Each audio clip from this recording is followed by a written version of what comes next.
Hey everyone, this is Brian from Provision Studios, and today I'm just making a quick update video on some things I got going on. I recently went out on a video shoot where I work, doing some footage of various types of horse events. The styles that were being shot, I've featured in small snippets of a couple of videos I've posted. One is barrel racing. Another one of them is what I just went and did this late this past week, was what they call dressage and jumping. And I was gonna go do an event today where it was horse cutting, but that got canceled due to COVID. So we've got COVID back on our lives, where it's a lot of flights, events, and things of that nature are being canceled due to the spike in COVID. So that affected what I was able to do today. There's several things that I was able to take away from this type of footage that I was shooting, and I brought the Canon Vixia HFG60 with me at every single one of these events, and the G60 really did an awesome job. Its autofocus really is doing a magnificent job at making sure that whatever I'm trying to focus on stays in focus. And this is in most cases, a fast-moving horse that is changing speeds, changing depth, all kinds of things. And I experimented with the autofocus because I really wanted to see how good it was. And as exemplified in a couple of these clips that I've shared in previous videos, I could never really get the autofocus to hunt.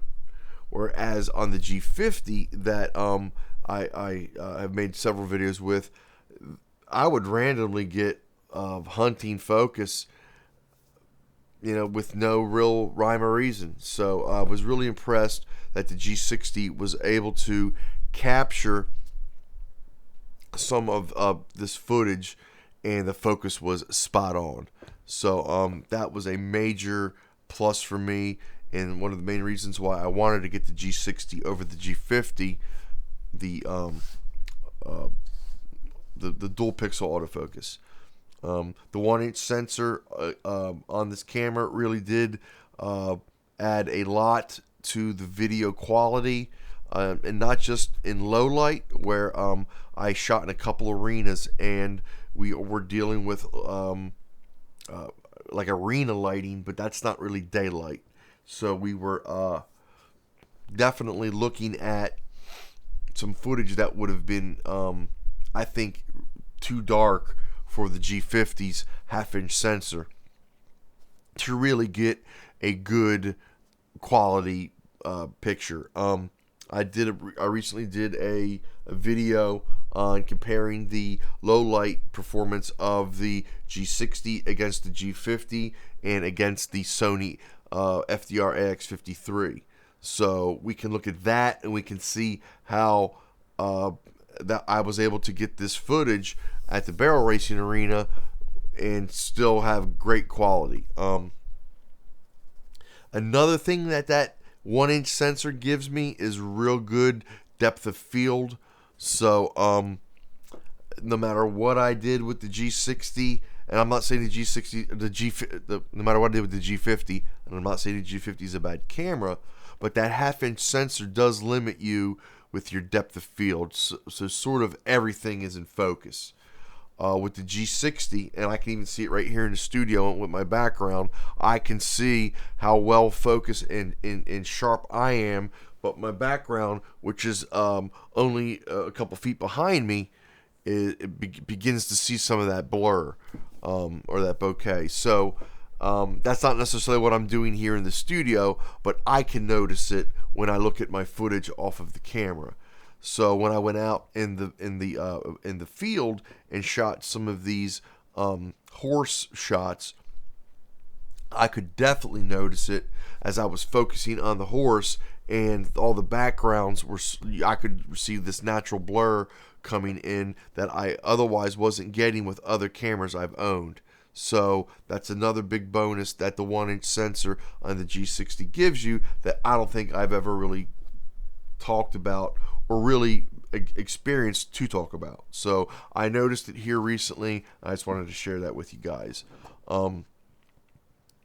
If you've watched any of my previous videos, you know that my big knock on both the G50 and the G60 is the onboard image stabilization. I don't think it's really good. I don't think it's usable. I think it makes these cameras limited in their use. Basically, in my opinion, you have to put it on a tripod or a dolly or something of that nature, a gimbal, in order to not have this warping that you get when you use the camera's onboard image stabilization. So that being said, I recently made a video about my experience with the Zhiyun Crane 3S, and I'm happy to say that I was so impressed with the quality that I got off of the Crane 3S that I just purchased one. So I'll be getting that in shortly, and I wanted to share that with all of you because that means that you'll be able to see the G60 on a 3S long term with me using it long term instead of the weekly rental that I had it for and had to send it back. This one will be mine. I'll be able to shoot several clips, use it in some ways that I didn't do with the rental version, and hopefully that'll give you guys a good idea of what the G60 is capable of once you get it off a tripod and you start using it for other action sequences that demand stable footage. So that's one of the big announcements I wanted to share with you guys, other than the fact that I've been using the G60 commercially at my job doing these horse shots that I think are really coming out excellent. And the G60 is one of the primary cameras we're using on these shoots. I mean, we've got 4 cameras that we're using. One of the cameras is a drone, but the point I'm making is that the G60 is one of the stars of the show. I don't mind using it at work because it makes me better using the G60 with my clients here in my studio. So I'm getting more use out of the camera. I'm getting to use it in situations I otherwise wouldn't get to use it. So it's going to allow me to do these types of shots in my studio if I get clientele now that I can sort of go in and advertise to certain people that I'm able to do these shots because I went and I did them. So having my job, my day job, allowing me to do this stuff with my equipment is a super awesome bonus that I'm glad I get to do these types of things at my job. Not all jobs would allow you to do this type of thing, but I have a really good relationship with my supervisor and the owner of the business. They're happy to see my enthusiasm with wanting to improve the video department where I work. So that being said, I'm going to wrap this video up. I wanted to keep it short and sweet, but I also did want to express some of these things that I have going on and some of this information about the G60. And I look forward to getting the 3S in the latter part of next week, maybe into the following week, and getting the G60 put on it, get out on some outdoor footage and get it shot. It does work with the ZY Play app, and it has I can't remember the name of the feature, but it's where I can control the motion of the gimbal with my phone. So I sync up via Bluetooth with the gimbal in the ZY Play app, and then I'm able to view what my camera is shooting on the gimbal or on the phone from the gimbal, and then by moving my phone I'm able to control the pan, in the axes of movements of the gimbal with the camera on it. So I'll be experimenting with that. I'm waiting for some good weather so I can go out and do some night shoots with the G60 and the Atomos Ninja Flame. I did some experimenting a little over a month ago with some night footage I was shooting, and I stumbled across something that interests me in regards to quality. So I want to share that with you guys, but I want to get a good night shot going so I can verify it matter of factly before I just go and say, hey guys, this is what I think.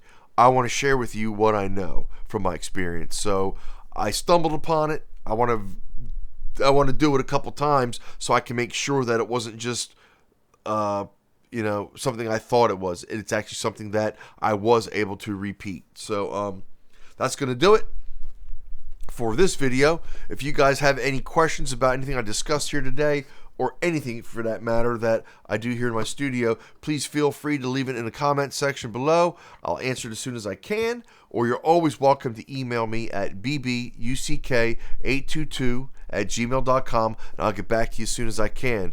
Until the next video, hope you guys all do well and stay safe, and I'll talk to you soon. Bye-bye now.